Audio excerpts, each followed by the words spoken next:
I was wondering what your guys' opinion was, and I guess how you think we got to this point.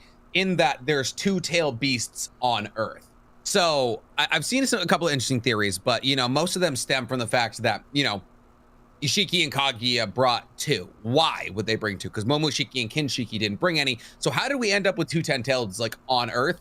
And do you guys think that there's some like linear connection between what Kaguya told us in the beginning that, a seed falls off a meteor and falls onto an Earth, and the Otsutsukis go around looking for these God Tree seeds, and that somehow she absorbed the God Tree, became a Ten Tails, in reverse of what we're told in Boruto. So what do you guys think is like the linear reasoning for how we got here? I have absolutely no idea. One of the things that I've said for a very long time is that Melo's about to give us an answer. That's a hell of an answer.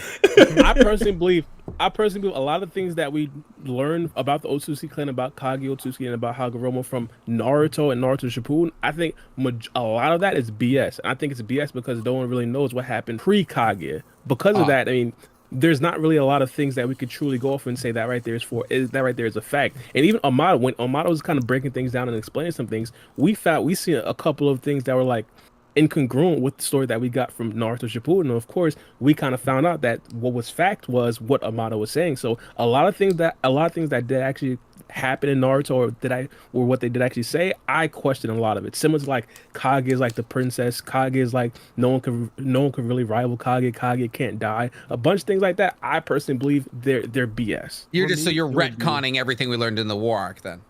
I wouldn't say that. I think the narrators that we did have, Hagoromo and Black Zetsu, they'd be knowledgeable of things that happened post Kage's arrival or post her having children. So I don't necessarily throw out everything, but pre-Kage or pre her having children, I kind of throw it out just a bit. I take it with a grain of salt, kind of.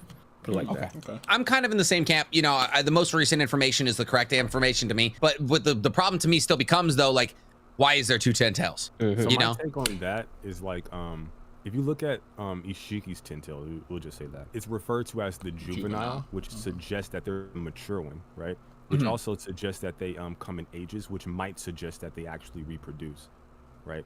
So for me, I would say that because his is the juvenile seeding Ten Tails, then obviously Kaguya's would predate it, and also it would be stemming from Kaguya's Ten Tails, from like some reproductive lineage. I always ask the question, and I do have a video up about this in more detail if anyone in chat is interested.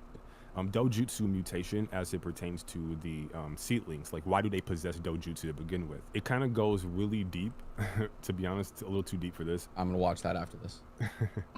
But it's more so like if you look at Kaguya with her Rinne Sharingan, right? She had an offspring in Hagoromo, and then her Rinne Sharingan mutated into like the Rinnegan and Sharingan separately, right?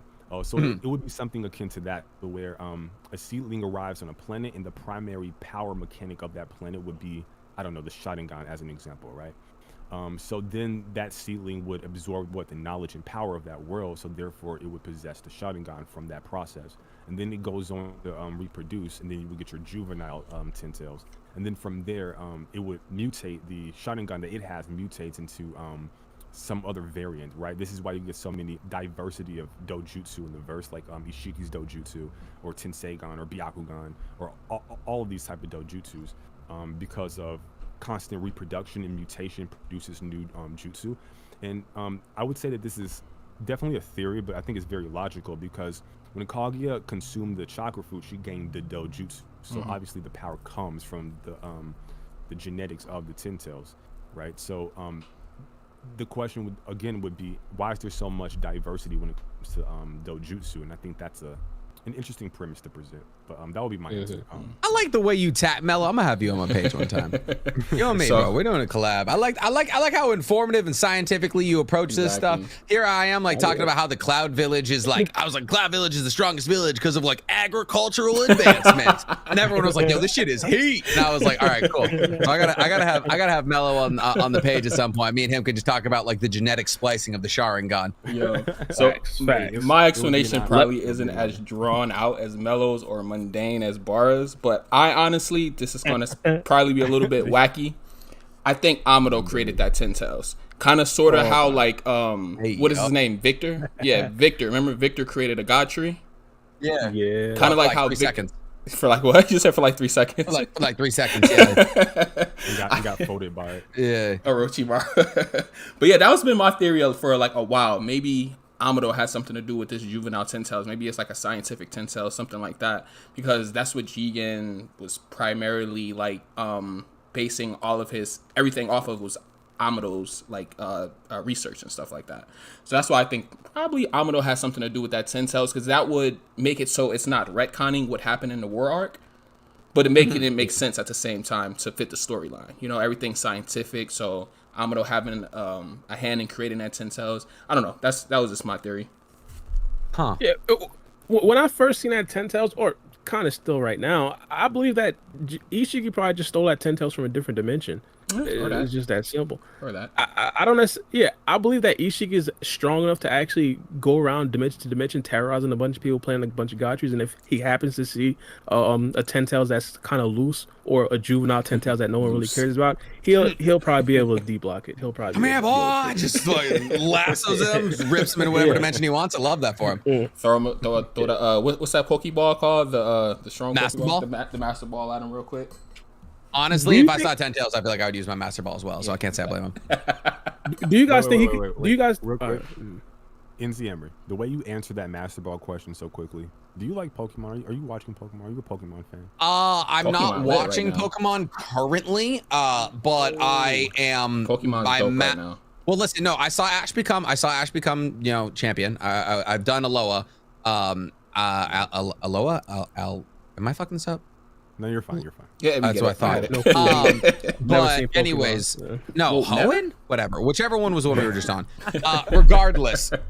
Regardless, no, what I'm most excited for is the 9th gen coming up with the competitive and the co-op and all of that.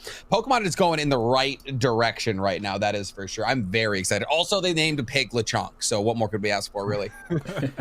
How do you like the Mewtwo, like the different forms of Mewtwo, like Mewtwo X, and I don't know if you like up on that. Oh yeah, these are the OGs that we're talking about here. This is the shout out stuff, or like the nostalgia stuff. I loved all of it. I collected the cards growing up. I had no idea how to play the game was the issue. So I would just like kind of like throw them down and always lose. At least that's what the older kid told me. They're like, oh yeah, you lost, and I was like, all right, bet. Yeah, no, I still had fun. So I've never went through it and fully completed any Pokemon game. But sorry, go ahead. You simply can't. You just it doesn't happen. Eventually one person just like, I attacked your life points, and I was like, I didn't know this was Yu-Gi-Oh, and then you just call it right there. And no one ever figured it out. I played the games. I hated Arceus, but I'm really excited. I'm really excited for Gen 9. That's for sure. That's what's up. I didn't want to like branch out too much for Pokemon because I know a lot of people don't really watch it. But no, you're totally fine. By the way, Jebster, if it's not the Celtics, I lose my house because I'm from Boston and I got the whole mortgage on the Celtics. So I wanted him to know that. I mean, you're looking good. Or specifically, Game 5 of the series. He said, Game 5 of the series. Whole mortgage on the game. whole mortgage is on the Celtics. So if it's not the Celtics, I'm starting OnlyFans tomorrow. Oh my gosh. All right. There's gonna be some costs that need to be recouped. You'll be dropping 1 billion videos a day. Yo. Exactly, bro. Yo, guys, welcome back to Every Kick Again Guy Explained Part 47. All right. Today we're talking Crystal Release. Sure, it was only in 7 episodes, but I need money.